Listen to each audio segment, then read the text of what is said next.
Welcome to the Art of Lowriding.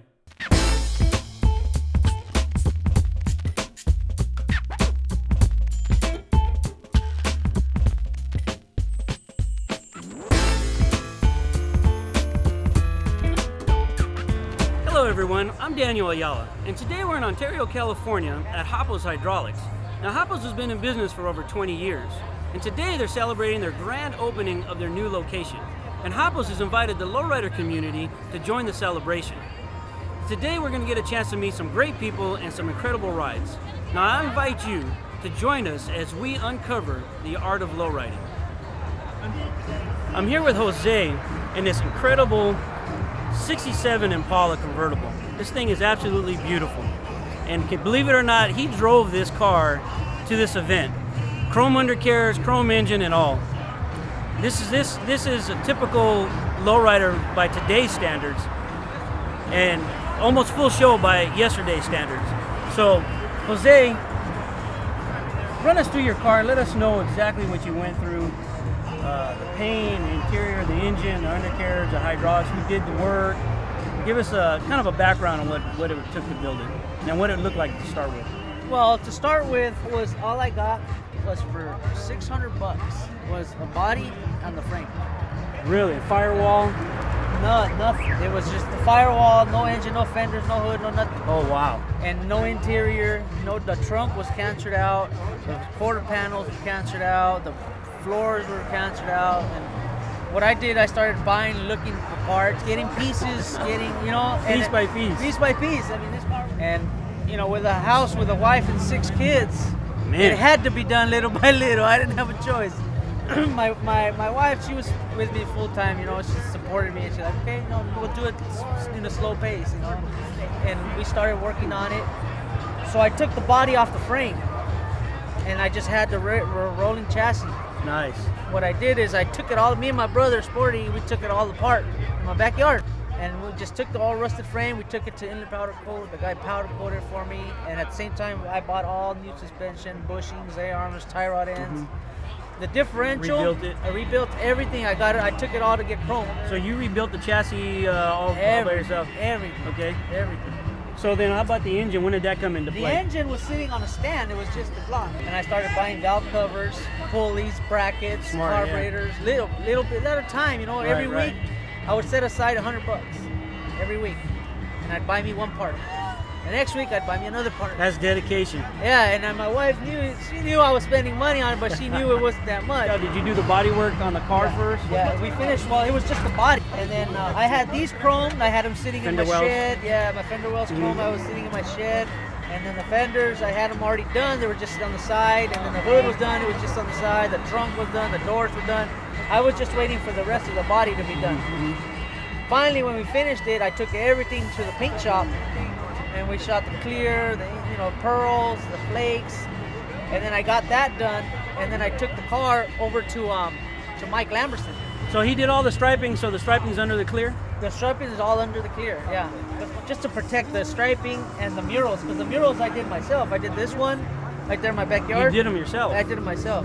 And then the door jambs, I did the murals too. So backyard ingenuity. Backyard everything, man. So what you have a 350? What tranny that you have on it? I have a turbo 350 also. Tranny. Okay. Yeah. So who did the upholstery? You went into the upholstery. The upholstery, I didn't do none of the upholstery. I went to a guy in Upland.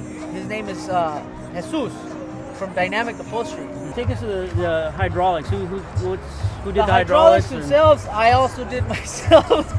I bought the pumps from a shop that sold them. I told him how I wanted. He gave me a set of chrome pumps.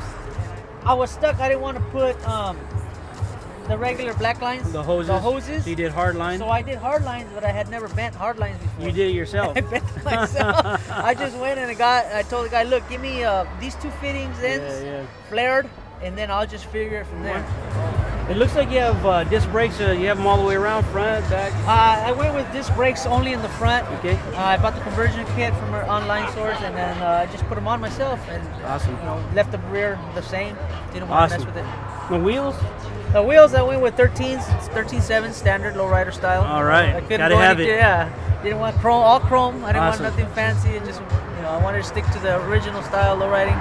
Great. That's what we love. Well, Jose, Great job. Thank you. It's beautiful, man. Thank you so It's much. a beautiful car. It's a great representation, representing the lowrider community, and I want to thank you for showing us and spending the time with us. Not a This problem. Jose's 67 Impala convertible. Thank you. I'm here with Richard, the owner of this beautiful cherry red 65 Impala. And Richard, give us a background on your car, what it took to build, what you've done to it, what it was before you got it. Let us in on what behind the scene, what it took to build it. Okay. Basically, when I got this car, I've had this car now for probably about 17 years. When I first got it, it actually initially was my uncle's car. He started restoring it. He basically ran out of money. So the car sat at the body shop for literally a couple years. Which is the case a lot of times. Yeah. And when I got involved with it, I went basically up to the body shop owner and said, how much finish this car off so I could take it. So what kind of condition was the car in then? At the time, the condition of the car was basically just a shell. Started getting money together as I could. You know, at the time I was in college, just had a little part-time job, so you know, money was hard to come by. So, but just slowly, you know, a lot of trips to the junkyard looking for little parts that I need. So, when did you actually, and who did the paint that's current on the car?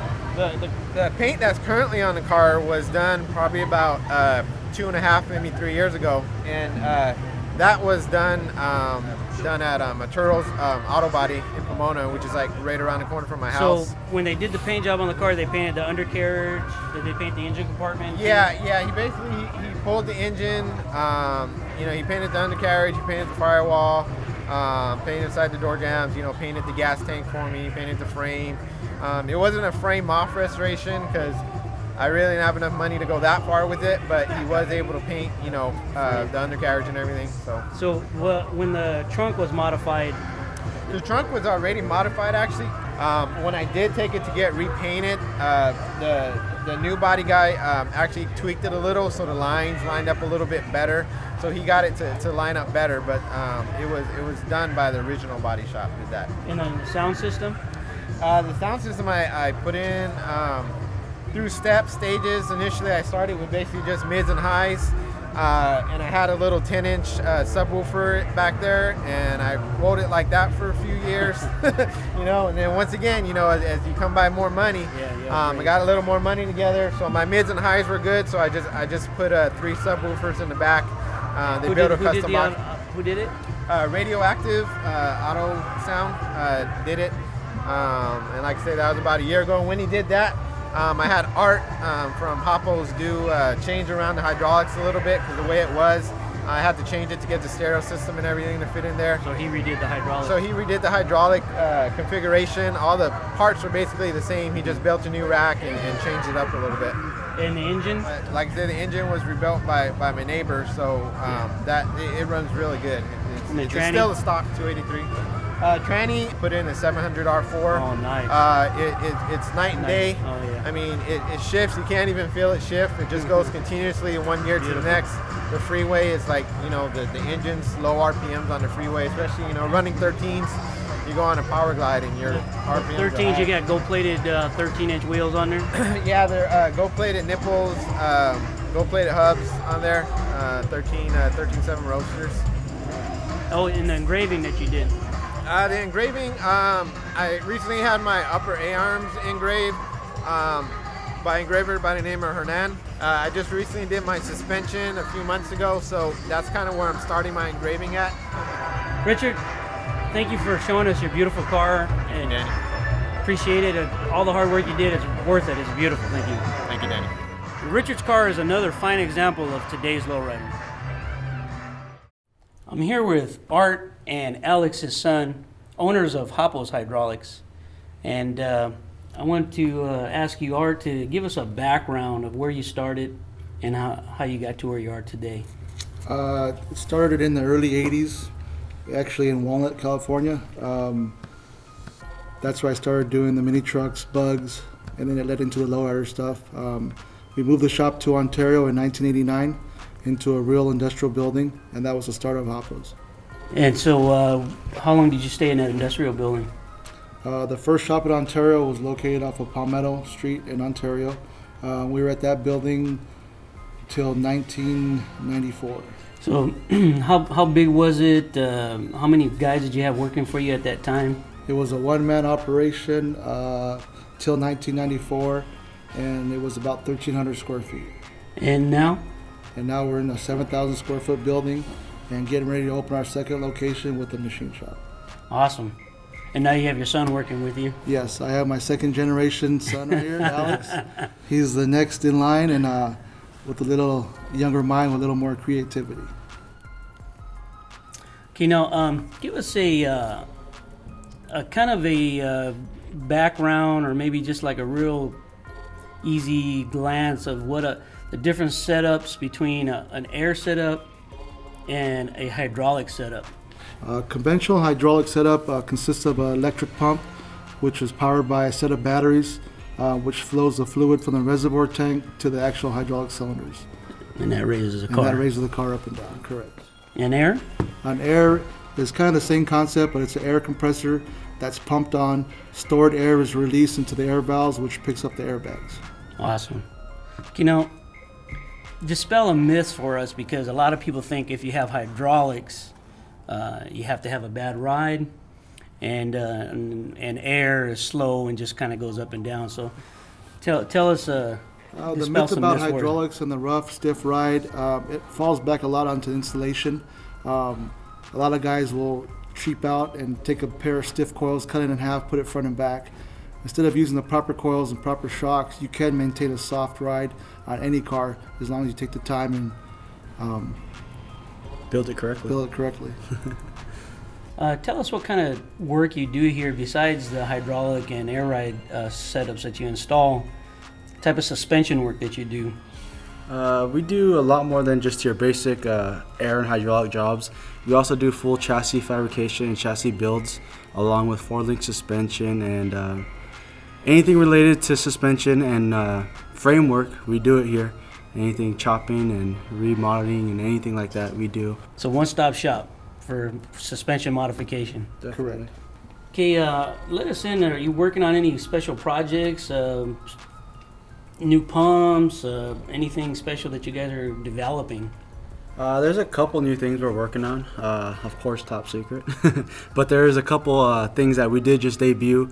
The RF1 pumps, I don't know if you've seen them or not, in Albert's car, Al Ray. Totally off the wall, totally different, and just change it up a little bit, not so traditional. We want to kind of make things out of the ordinary. So it's a total billet pump, or designed by you guys? Yeah, the pump is fully 6061 billet aluminum, fully machined here in California. It's all U.S. and it's only available here, actually. We are the manufacturers and makers of it, and builders, designers. Awesome. And those are available now for sale, the RF1 pump. What we're doing right now is actually we're really just pushing towards the car clubs, and without them we wouldn't be here today. So we're actually doing this new thing. It's actually National Car Club support, and we're backing it 100%. It's one of our little functions we got going on now. So we are going to try to do some more cruise nights and gatherings and stuff for the community. Just so everyone, just a basic get together, keep everyone out of trouble. Awesome. Okay, good. Well, Art, thank you very much for helping us with this interview and this wonderful thing that you did for the community, putting it together. Everybody had a good time here. It was great food, family atmosphere, and obviously you can see this is a family affair here, family business. Art's a great guy. I've known him for many years, and I had a lot of fun. Everybody here had a great time, so hopefully we can do this again. Oh, definitely again. And I want to say thank you to all the car clubs that did come out and show support. We back you guys up 100%, and thank you for showing the love. All right, thank you. Thank you, Dan. Alex, thank you. Thank you for watching. I hope you enjoyed the show. I look forward to seeing you next time as we uncover the art of lowriding.